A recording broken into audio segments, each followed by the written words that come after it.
Ordinance making powers. Ordinance making powers of the President of India. Article 123 of the Indian Constitution deals with ordinance making powers of the President. మనకి veto powers ordinance powers జాగ్రత్తమ్మా. మనకి veto power మరియు ordinance powers president of ఇండియాకి ఉంటే గవర్నర్కి కూడా ఉంటాయి, right. President of India యొక్క వీటో పవర్ ఆర్టికల్ 111లో రాస్తుంది. అదే గవర్నర్ వీటో పవర్స్ ఆర్టికల్ 200లో రాస్తున్నాయి. President of India ordinance making power article 123 అయితే గవర్నర్ వచ్చేసి ఆర్టికల్ 213 అనమాట, గుర్తుపెట్టుకోండి. ఓకేనా. So ordinance article 123. What is an ordinance? Ordinance is nothing but a temporary లా.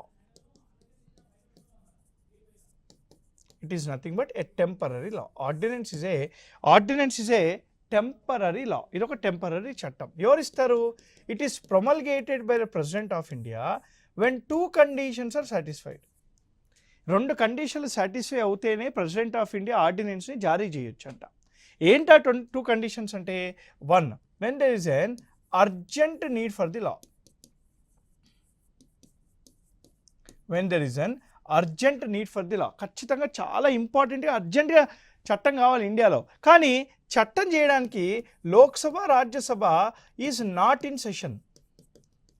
అంతే కదా.